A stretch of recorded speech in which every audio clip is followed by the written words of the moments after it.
Hi everyone. आज मैं इस लेक्चर में इंजीनियरिंग ग्राफिक्स से रिलेटेड कुछ इंपॉर्टेंट टिप्स आप लोगों को देना चाहूँगा। कुछ टॉपिक डिस्कस करना चाहूँगा जो आपके एग्ज़ाम के लिए, बिकॉज आप लोगों का सेमेस्टर एग्ज़ाम होने वाला है। तो यहाँ पर हम लोग कुछ देखेंगे कि क्या किन बातों का हमें ध्यान रखना चाहिए एग्ज़ाम में, क्योंकि काफ़ी क्वेश्चन अराइज हो रहे हैं। काफ़ी लोग मुझे कॉल भी कर रहे हैं और टेलीग्राम पर तो काफ़ी ज़्यादा मैसेज आ रहे हैं। कुछ लोग व्हाट्सएप पर भी मैसेज मुझे कर रहे हैं।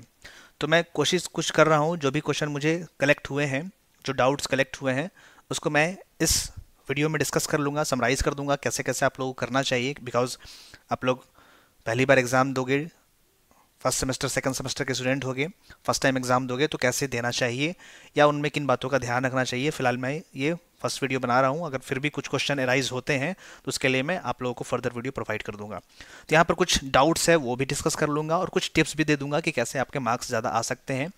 तो डिस्कस करते हैं हम लोग। सबसे पहले कुछ टॉपिक्स देख लेते हैं, क्या क्या टॉपिक्स हमें पढ़ना चाहिए।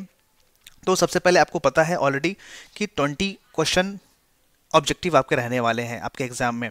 तो 20 क्वेश्चन ऑब्जेक्टिव आपके रहने वाले हैं। तो जो भी मैंने लेक्चर्स आपको प्रोवाइड किए हैं या फिर ऑब्जेक्टिव क्वेश्चन का पीडीएफ प्रोवाइड किया है, उसको आप थ्रू आउट एक बार देख लो, एक बार खुद से प्रैक्टिस कर लो, या फिर अगर नहीं अब तक देखे होंगे तो उसको मेमोराइज कर लो, याद कर लो कि किस में क्या होता है। मैंने समझाया भी है लेक्चर में। कुछ ऑटो कैड्स के भी लेक्चर्स अपलोड हैं, कुछ ऑब्जेक्टिव क्वेश्चन के भी काफ़ी लेक्चर्स अपलोड हैं। कुछ मेरे चैनल्स पे होंगे या फिर कहीं आपको और भी मिल सकता है, तो वहाँ से भी आप देख सकते हो। या फिर आपके पास ऑब्जेक्टिव क्वेश्चन के कुछ क्वेश्चन बैंक होंगे या प्रीवियस ईयर का क्वेश्चन बैंक होगा, वहाँ से भी देख सकते हो। कुछ टॉपिक तो प्रीवियस ईयर में रिमूव कर दिया गया है, बट जो भी लेक्चर्स मैंने अपलोड किया है आप वहाँ से कम वो तो ज़रूर देख के जाना, ताकि आपके 20 क्वेश्चन में से कम 15, 14, 15, 16 आपका मिनिमम बन जाए। अब ये तो क्वेश्चन आने के ऊपर है कैसा क्वेश्चन पूछा जाता है, बिकॉज सिलेबस चेंज हुआ है। तो ये फर्स्ट टाइम होगा। अब तक जो क्वेश्चन ड्राइंग में आता था, जो भी मैंने क्वेश्चन अपलोड किया था ड्राइंग से रिलेटेड ऑब्जेक्टिव क्वेश्चन, उसी से आता था। तो अब यहाँ पर देखते हैं, ये फर्स्ट टाइम एग्जाम होने वाला है तो ऑब्जेक्टिव क्वेश्चन कैसा पूछे जाते हैं वो तो अब फर्स्ट पेपर है, आने के बाद ही पता चलेगा। फिर भी जो भी क्वेश्चन मैंने सेलेक्ट किया है उससे काफ़ी ज़्यादा चांसेस रहेंगे आने का। उसके अलावा भी आपको मिलते हैं तो वो भी आप प्रैक्टिस कर लेना। तो ये 20 में से कम आपको कोशिश करना है 15-16 मार्क्स तो आ ही जाना चाहिए। अगर आप 20 आउट ऑफ 20, कुछ स्टूडेंट्स के कॉपी में देखता था तो 20 आउट ऑफ 20 भी आ जाते थे, तो काफ़ी अच्छा होगा अगर वो आता है तो। बट मिनिमम कम से कम कोशिश करना है कि 15 मार्क्स तो आपके आने चाहिए। कैसे कैसे हमें एग्ज़ाम ये पास करना है, बिकॉज इंजीनियरिंग ग्राफिक्स ड्राइंग जिनको आता है उनके लिए काफ़ी आसान भी है और जिनको नहीं आता है उनके लिए काफ़ी टफ भी है। तो हम लोग कोशिश करेंगे ऑब्जेक्टिव कम से कम हमारा सही बने। अब आगे देखते हैं। तो इसके लिए आपको लेक्चर्स जो भी ऑब्जेक्टिव के अपलोड हैं उसको देख लेना है। अब स्केल का आपको क्वेश्चन जो भी मैंने कराया है, प्लेन स्केल का, डायगोनल स्केल का, उसको अच्छे से प्रैक्टिस कर लेना है, बिकॉज स्केल का क्वेश्चन रहने ही वाला है। प्लेन स्केल से भी क्वेश्चन रहेगा और में करके हो सकता है डायगोनल स्केल से भी क्वेश्चन रहेगा, या फिर दोनों अलग अलग क्वेश्चन में क्वेश्चन रहेंगे। तो ये काफ़ी इंपॉर्टेंट टॉपिक है और यहाँ पर वेरिएशन भी बहुत ज़्यादा नहीं है, वेरिएशन कम है। तो आपको ध्यान रखना है इसका। स्केल तो कम से कम देख ही लेना है, स्केल देख कर ही जाना है आपको। दोनों स्केल अच्छे से प्रैक्टिस भी कर लेना है। अब कुछ स्टूडेंट्स क्वेश्चन अराइज कर रहे हैं कि स्केल जो हम लोग बनाएंगे, जो स्टेप्स मैंने बताया है स्टार्टिंग में कि यूनिट टू बी शोन लिखना है, वहाँ पर आरएफ निकालना है या आरएफ दिया हुआ रहेगा, या फिर मैक्सिमम लेंथ ऑफ स्केल निकालना है, लेंथ ऑफ स्केल निकालना है, तो वो सब आपको वहाँ पर स्टेप्स के फॉर्म में लिख लेना है। अब एक स्टूडेंट ने मुझसे क्वेश्चन किया है कि वो सब जो हम लोग लिखेंगे, जो भी स्टेप्स लिखेंगे, जैसे कि मैंने स्केल में कुछ स्टेप्स लिखने के लिए बताया था कि स्टार्टिंग में आपको कैलकुलेट कर लेना है, आरएफ वहाँ पर शो कर देना है, unit to be shown show कर देना है, फिर length of X scale show कर देना है। तो वो सब चीज़ें हम लोग जो लिखेंगे वो सब आपको पेंसिल से लिखना है। तो आपको ध्यान रखना होगा जो भी चीज़ें हम लोग लिखेंगे वहाँ पर, वो सब शीट में कुछ भी चीज़ हमें पेन से नहीं लिखना है, सारी चीज़ें हम लोग पेंसिल से ही लिखेंगे। क्वेश्चन नंबर जो आप लोग देंगे, क्वेश्चन नंबर जो भी क्वेश्चन आप लोग बना रहे होंगे, अच्छे से डार्क पेंसिल से वहाँ पर क्वेश्चन नंबर दे देना है। पेन का यूज़ नहीं करना है शीट पर। एग्जामिनर जो इवेल्युएटर है तो होते हैं, वो हो सकता है आपका मार्क्स कट भी कर सकते हैं। तो डार्क पेंसिल से आप लोग को क्वेश्चन नंबर देते जाना है और वहाँ पर सॉल्यूशन 1 बाय 1 बनाते जाना है।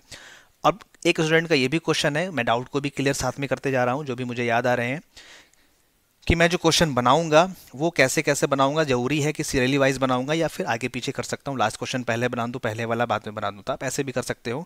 जो भी क्वेश्चन आपको लग रहा है क्वेश्चन पढ़कर कि ये वाला क्वेश्चन मुझसे 100% आ रहा है, आप उसमें कॉन्फिडेंट फील कर रहे हो, आपको लग रहा है कि वो मुझे एकदम सही मुझे आ रहा है, तो उसको आप जो भी मान लीजिए वो क्वेश्चन नंबर 6 होगा, तो सबसे पहले आप क्वेश्चन नंबर 6 का नंबरिंग वहाँ पर दे दोगे और उसका सोल्यूशन वहाँ पर नीचे में आप लोग बना लोगे, जैसे मैंने बताया है वैसे बना लोगे।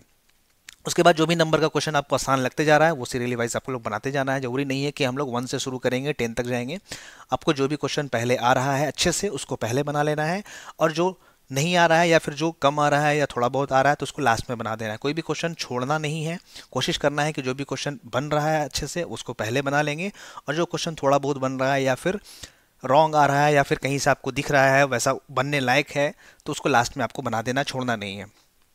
ये हो गया स्केल का टॉपिक। स्केल आपको अच्छे से पढ़ लेना है, आपके पास टाइम कम है, स्केल अच्छे से पढ़ लेना है। जो भी ये लेक्चर बाद में देखेंगे उनके पास तो सफिशिएंट टाइम होगा, बट जो एग्जाम के, बिकॉज परसों आपको एग्जाम 11 को, तो अगर वो अभी देख रहे होंगे तो उनको स्केल कम से कम कर लेना है। उसके बाद ऑर्थोग्राफिक प्रोजेक्शन का भी टॉपिक जो है वो ज़्यादा टफ नहीं है। अगर आपका आइसोमेट्रिक दिया हुआ होगा तो उससे ऑर्थोग्राफिक प्रोजेक्शन आप लोग इजीली बना सकते हैं। इसमें मैंने कुछ थ्योरी भी पढ़ाया था, तो वो थ्योरी लिखने के लिए नहीं आएगा, वो थ्योरी आपके ऑब्जेक्टिव पर्पस के लिए इंपॉर्टेंट है, उससे ऑब्जेक्टिव में क्वेश्चन आपके रह सकते हैं, तो वो इंपॉर्टेंट है उसके लिए। तो वो थ्योरी का आप लोग देख लीजिएगा, क्या क्या दोनों कंडीशन है, थर्ड एंगल में और फर्स्ट एंगल में क्या डिफरेंस है, ऑर्थोग्राफिक प्रोजेक्शन क्या होता है वो देख लीजिएगा। उसका थ्योरी नहीं आता। ये भी क्वेश्चन काफ़ी लोगों ने पूछा है कि हमें, एक और क्वेश्चन डाउट आया है कि हमें इंजीनियरिंग ग्राफिक्स में थ्योरी भी लिखना पड़ता है क्या। थ्योरी आपको नहीं वहाँ पर लिखना पड़ता है, जो भी स्टेप्स हैं जैसे कि स्केल के क्वेश्चन में मैंने बताया कुछ स्टेप्स हैं तो वो आप लोग लिख दीजिएगा, बट थ्योरी लिखने के लिए नहीं आएगा कि आपको थ्योरी के फॉर्म में वहाँ पर लिखना है, ऐसा नहीं आना चाहिए, बिकॉज अब तक ड्राइंग में तो ऐसा क्वेश्चन अब तक मैंने नहीं देखा है। तो आपका जो 50 मार्क्स का क्वेश्चन है जो सब्जेक्टिव है उसमें सिर्फ आपको ड्रॉ करने के लिए ही आएगा, ड्रॉ करने के लिए ही आएगा। तो ये हम लोग देख लिए ऑर्थोग्राफिक प्रोजेक्शन। फिर भी यहाँ पर मैं बता रहा हूँ कि ये फर्स्ट टाइम एग्जाम हो रहा है तो एक्सपेक्ट करना थोड़ा सा मुश्किल है, बट फिर भी जैसा अब तक मैंने पैटर्न देखा है ड्राइंग में उसके हिसाब से मैंने आपको यहाँ पर बता रहा है। अब आइसोमेट्रिक प्रोजेक्शन टॉपिक है। आइसोमेट्रिक प्रोजेक्शन टॉपिक भी ज़्यादा टफ नहीं है, तो इसको भी अच्छे से आप लोग देख लीजिएगा, जो भी टॉपिक मैंने पढ़ाया है वो अच्छे से देख लीजिएगा। उसके बाद हम लोग देखते हैं French free hand sketches. Free hand sketches में आपको जो भी टॉपिक मैं वहाँ पर बताया हूँ, नट हो गया, स्क्वायर नट हो गया, हेक्सागोनल नट हो गया, उसका डायग्राम आपको ध्यान में रखना होगा। क्वेश्चन में वहाँ पर डायग्राम बना हुआ नहीं रहता है। ये सब जो डाउट मुझसे पूछे गए हैं इसीलिए मैं यहाँ पर डिस्कस कर रहा हूँ।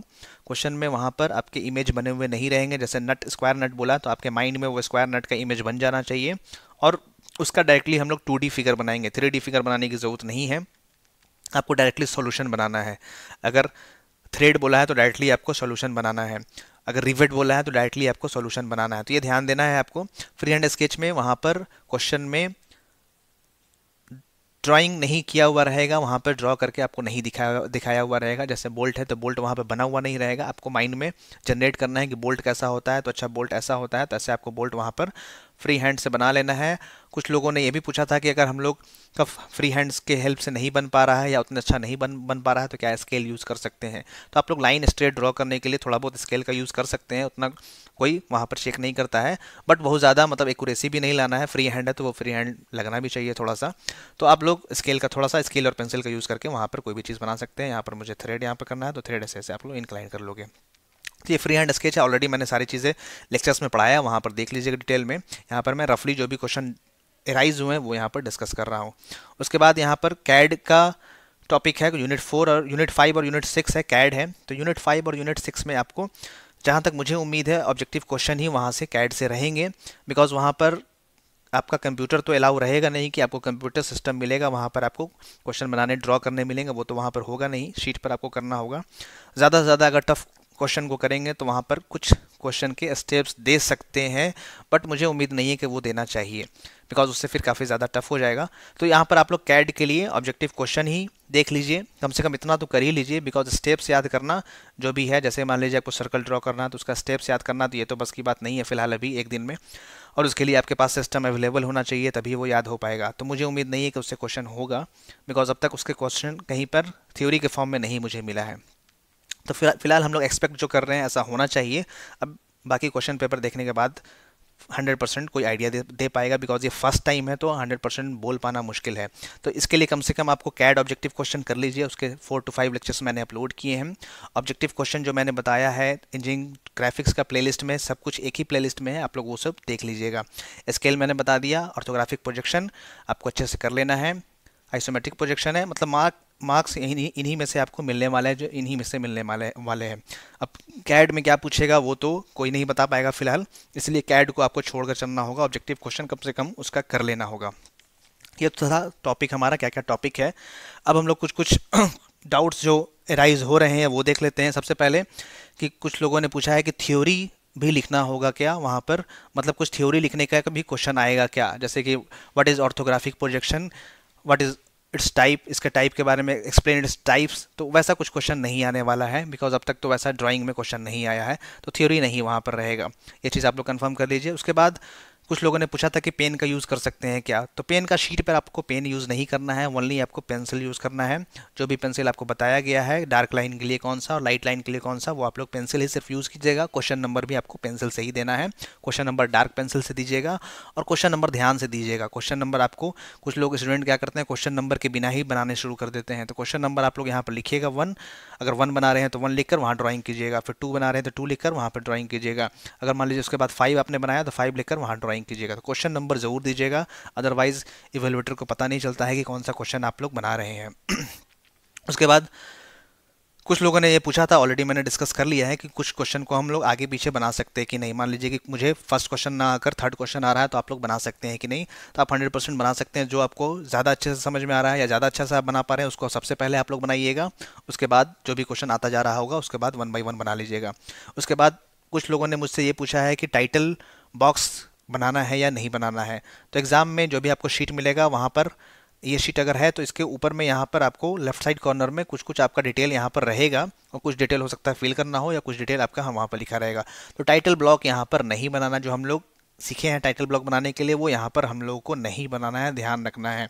टाइटल ब्लॉक हम लोग बनाने से क्या होता है, वहाँ पर जो भी इवेल्युएटर है वहाँ पर आपका नाम शो होगा तो उसको एज ए चीटिंग माना जाता है, तो वो आप पर क्लेम भी कर सकता है या फिर आपके शीट को वो नहीं भी चेक कर सकता है। इसलिए टाइटल ब्लॉक तो आपको बनाना ही नहीं है, ये तो आपको ध्यान में रखना है। जैसे ही आपको शीट मिले, अगर ये वाला ऊपर में जो यहाँ पर लगा हुआ रहेगा उसमें सब कुछ आपका फिल किया हुआ होगा तो वो ठीक है, अदरवाइज वहाँ पर कुछ लिखना है तो आप लोग बबल वबल फिल कर लीजिएगा अगर करने का वहाँ पर रहेगा तो। और उसके बाद जैसे ही क्वेश्चन मिलेगा आप लोग डायरेक्टली वहाँ पर क्वेश्चन नंबर 1 से इसको आप टर्न कर लीजिएगा, वहाँ पर टर्न करने का रहेगा और 1 2 ऐसे 3 4 ऐसे करके क्वेश्चन नंबर देते जाइएगा और वहाँ पर बनाते जाइएगा। सफिशेंट स्पेस होता है, जैसे शीट काफ़ी बड़ा होता है तो एक शीट में आप लोग 4 to 5 क्वेश्चन, 6 क्वेश्चन, 7 क्वेश्चन आराम से बना सकते हैं। क्वेश्चन नंबर 1 मान लीजिए मुझे यहाँ बनाना है तो 1 बना लेंगे, 2 नीचे बनाना नीचे भी बना सकते हैं, अगर 2 आपको यहाँ बनाने का मन है यहाँ भी बना सकते हैं, वो आपके ऊपर डिपेंड करता है। 3 यहाँ पर बना लेंगे, 3 के बाद भी स्पेस है तो और आगे बना लेंगे, अदरवाइज यहाँ पर 4 बना लेंगे, 5 बना लेंगे, 6 बना लेंगे, ऐसे करके। और जब भी हम लोग बना लेंगे तो नीचे में ये चीज़ लिख देंगे, all dimension are in mm, all dimension are in mm, capital letter में लिख दीजिएगा all dimension are in mm।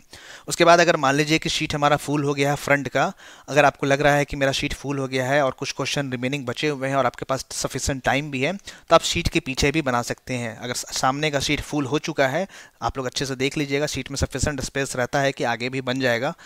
But अगर लग रहा है कि आगे नहीं बन पा रहा है या फिर बनाएंगे तो वो हाफ बन पाएगा और हाफ नीचे आ जाएगा, तो आप लोग इसको टर्न करके पीछे भी नंबरिंग करके आप लोग बना सकते हैं। पीछे हम लोग टर्न कर लेंगे, टर्न करके मान लीजिए क्वेश्चन नंबर 7 बचा है तो 7 और 8 यहाँ पर बना लेंगे। मैं एग्जांपल ले रहा हूँ ऐसा करके, अगर ऐसा आपके साथ होता है तो आप लोग ये कर लीजिएगा। अदरवाइज कुछ स्टूडेंट्स सिर्फ आगे में ही सारा बना लेते हैं, अदरवाइज अगर लग रहा है कि आगे नहीं हो पाएगा तो आप लोग टर्न करके भी बना सकते हैं, उसके लिए भी आप फ्री है, उसके लिए मार्क्स आपके नहीं डिडक्ट होते हैं।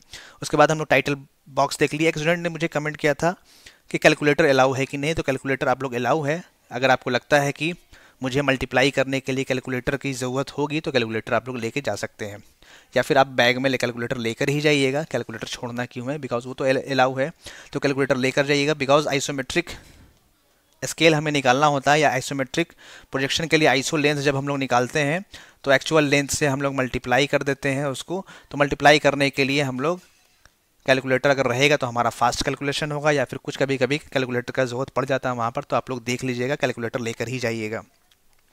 उसके बाद कुछ लोगों ने फ्री हैंड स्केच के बारे में पूछा था कि वहाँ पर मान लीजिए कि नट का क्वेश्चन आया तो नट वहाँ पर बना हुआ रहेगा 3D में क्या, तो नट आपको वहाँ पर बना हुआ नहीं मिलेगा, आपको नट माइंड में रखना होगा, वो 3D में नहीं मिलेगा। वहाँ पर नट कैसे बनता है 2D में, आपको 2D में वहाँ पर बना लेना है। जो सॉल्यूशन है सिर्फ सॉल्यूशन बनाना है, उसका 3D व्यू नहीं बनाना है फ्री हैंड स्केच का। तो ये क्वेश्चन आपके कुछ डाउट्स मुझे अब तक टेलीग्राम पर मिले हैं, इसके बाद भी अगर कुछ डाउट्स मिलता है तो मैं उसके लिए आपको कल लेक्चर प्रोवाइड कर दूंगा। जो भी डाउट आपके पास बच रहे हैं या वीडियो के कमेंट में कमेंट कर दीजिएगा, या फिर मेरे से टेलीग्राम चैनल पर जुड़कर आप वहाँ पर मुझसे क्वेश्चन पूछ सकते हैं। मैं ऑलरेडी वहाँ पर डिस्कस कर चुका हूँ, बट फिर भी सोचा कि ये जेन्युइन डाउट है तो सबको मैं क्लियर कर दूँ, बिकॉज फर्स्ट टाइम आप लोग ग्राफिक्स से रिलेटेड कुछ एग्जाम दे रहे हैं, बिकॉज 10th देकर आए हैं, 12th देकर आए हैं, तो फर्स्ट टाइम आप लोग एग्जाम दे रहे हैं। बाकी फिर कुछ लोगों ने आइसोमेट्रिक लेंथ के बारे में भी पूछा था, आइसो स्केल, आइसो लेंथ, वो सब मैं लेक्चर में ऑलरेडी प्रोवाइड कर दिया हूँ। आइसो लेंथ कहाँ पर निकालना है, जहाँ पर आइसोमेट्रिक प्रोजेक्शन करना है वहाँ पर आइसो लेंथ करके हम लोग काम करते हैं, जहाँ पर आइसोमेट्रिक व्यू करना है वहाँ पर हम लोग एक्चुअल लेंथ में काम करते हैं। तो ये हमने कुछ डाउट्स डिस्कस कर लिया है। इसके अलावा भी कुछ डाउट बचते हैं तो आप लोग कमेंट कीजिएगा या फिर टेलीग्राम पर मुझे मैसेज कीजिएगा। इसके अलावा कुछ अगर डाउट बचते हैं तो ये सब इंपॉर्टेंट टॉपिक है, इतना कम से कम कर लीजिए, या फिर जिसको पास होना है वो कम से कम ऑब्जेक्टिव क्वेश्चन अच्छे से कर ले, स्केल का क्वेश्चन कर ले और ऑर्थोग्राफिक प्रोजेक्शन कर ले, इतना कर ले। इसके अलावा उन्हें टाइम बचता है तो आइसोमेट्रिक भी करके हो जाए। तो ये यहीं पर वीडियो को स्टॉप करते हैं। वीडियो अगर पसंद आया होगा तो लाइक और शेयर ज़रूर कीजिएगा और चैनल को सब्सक्राइब भी ज़रूर कर दीजिएगा। आप लोग के एग्ज़ाम के लिए आपको ऑल द बेस्ट। अच्छे से आप लोग क्वेश्चन बनाइएगा कॉन्फिडेंस के साथ, जैसे मैंने बताया है कहाँ पर डार्क लाइट यूज़ होगा, कहाँ पर लाइट होगा, अच्छे से बनाइएगा, उसको ड्रॉ अच्छे से कीजिएगा और अच्छे से वहाँ पर आपको फुल अपीयरेंस जो होगा क्वेश्चन का, जो आप लोग सॉल्यूशन बना रहे हैं उसको काफ़ी अच्छे से रिप्रेजेंट करके बनाना है। इसके बाद भी कुछ अगर आपको इस लेक्चर के बाद भी कुछ डाउट बचता है तो आप टेलीग्राम चैनल ज्वाइन कर लीजिएगा या फेसबुक पेज ज्वाइन कर लीजिएगा, वहाँ से मुझे आप मैसेज कर सकते हैं। वीडियो देखने के बाद लाइक और शेयर ज़रूर कीजिएगा, चैनल को सब्सक्राइब भी ज़रूर कीजिएगा। आपके एग्ज़ाम के लिए, ग्राफिक्स एग्ज़ाम के लिए आपको all the best. Thank you so much, good bye.